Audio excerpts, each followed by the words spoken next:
Okay, I'm going to start by explaining the cerebellum and a quick summary of different things and like the mnemonic that we will be using. So for the functional units, functional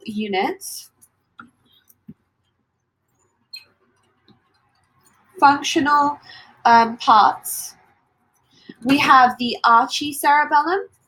I've probably spelled that wrong. This is the oldest part of the cerebellum.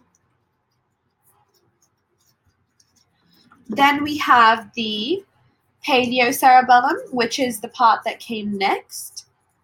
Paleocerebellum.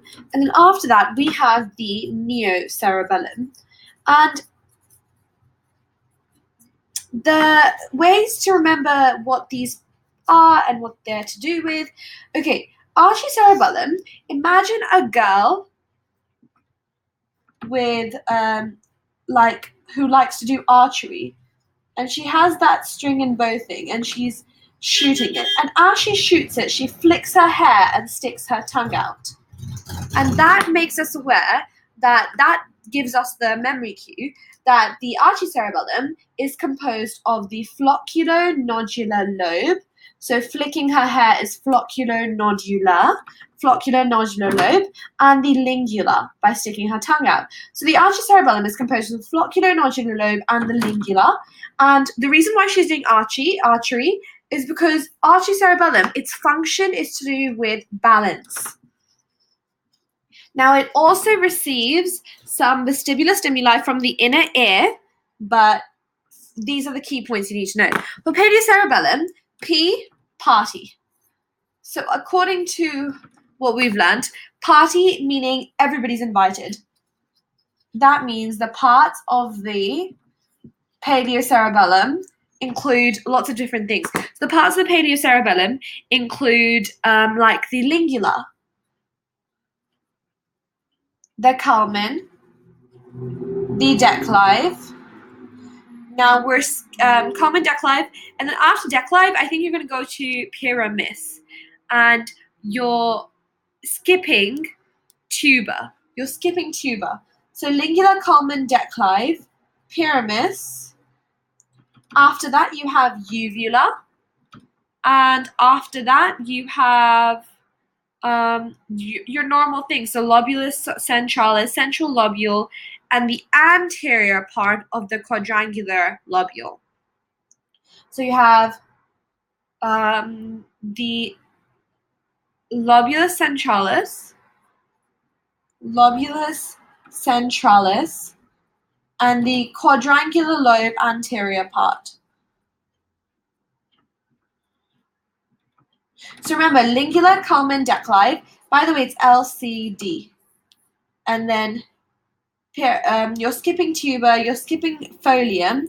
Remember, LCD, you skip E and you go to F. So lingula, culmen, declive.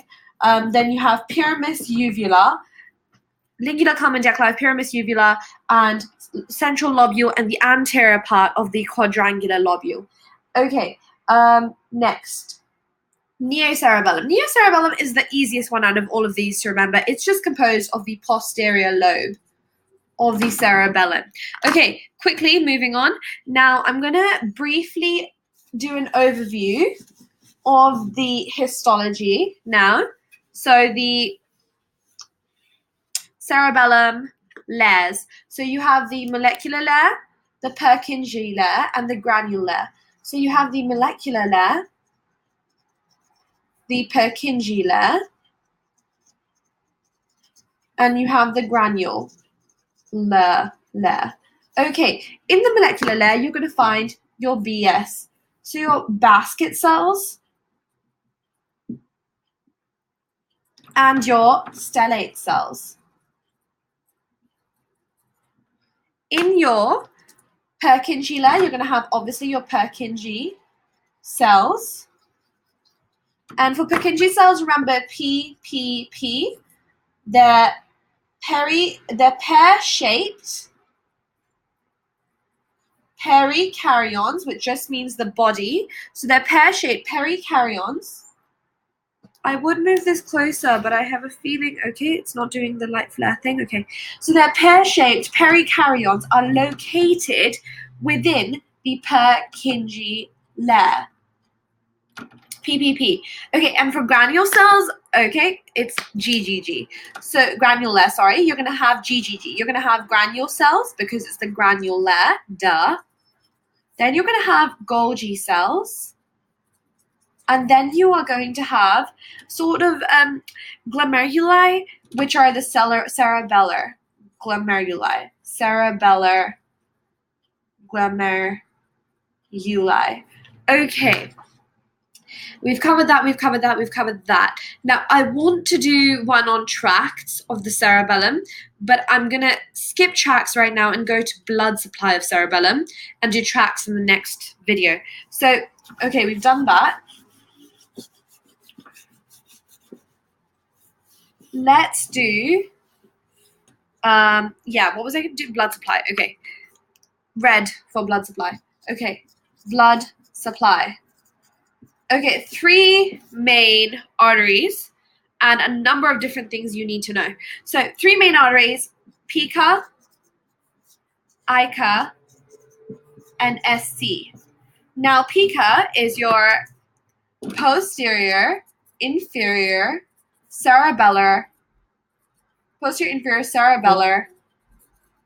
artery, branch of vertebral artery, by the way. Ica is your anterior inferior cerebellar artery, branch of basilar artery. And finally, you have your superior cerebellar artery, which is your branch of basilar. I think that I've got these right in terms of where their branches are coming from. Yep. Okay, yeah. So now the way to also remember is that if this is the cerebellum, your like this is divided, and your in superior part is supplied by your superior cerebellar artery, and your inferior part, the posterior part, is supplied by pica, and your anterior part is supplied by ica. Okay, anterior inferior cerebellar artery. Now, okay. Let's do blood supplies where the internal carotid artery is coming from. So I'm going to quickly also, actually, let's do blood supply in a different video.